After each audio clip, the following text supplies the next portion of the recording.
Hi there. In this third installment of my When Tracks Interact series, I'd like to look at a concept of bus compression, specifically upward bus compression.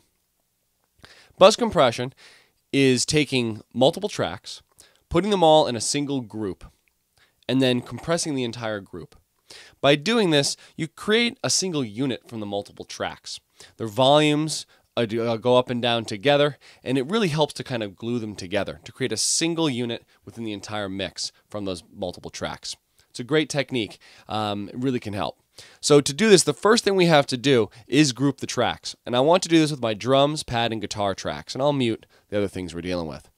I click on drums, shift-click on guitar, right-click, and then choose Group Tracks. Command-G on Mac, Control-G on a PC, great key command to know. Then I'll rename the group. I'll call it Drums Plus. Immediately you'll see in the drums, pad, and guitar track that Audio 2 is set to group, meaning that the output from these three tracks is summed together or added together at the drums bus. If I apply a plugin on the drums bus, it gets applied to all those tracks together as a unit.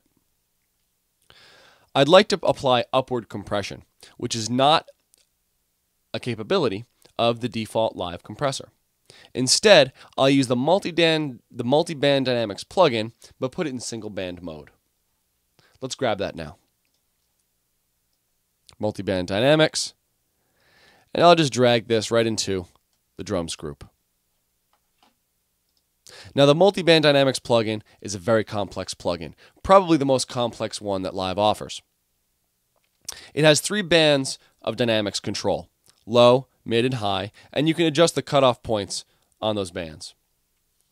In each one of those bands, we have 2 dynamics processors. We have a low dynamics processor that we have right here, and a high dynamics processor we have right here. It's important to know what this graphic means. We're going dynamics left to right, so quiet to loud.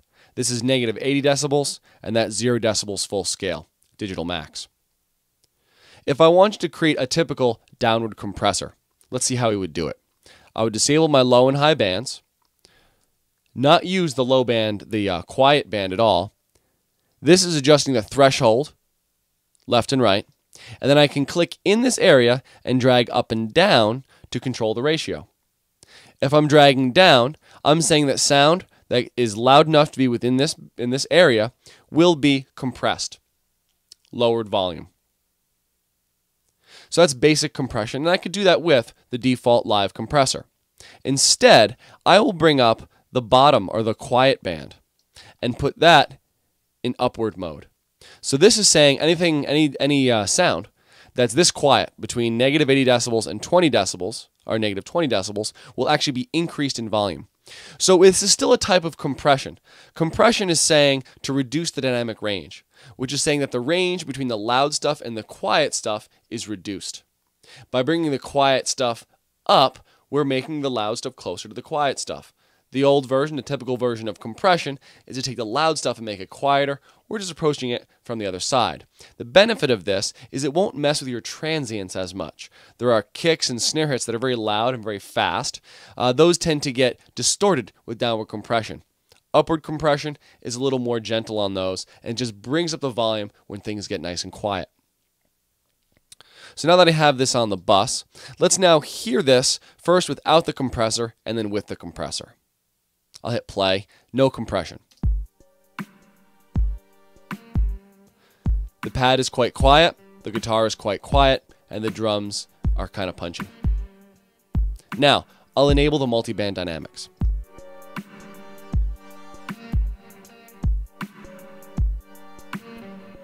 I think the impact is quite dramatic. What it's doing is bringing up the volume of the quiet stuff.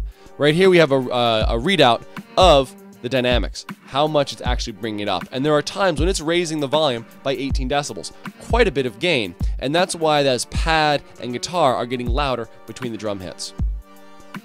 I can increase this effect by raising my threshold. Even more dramatic. And then I can go beyond and actually increase the ratio as well.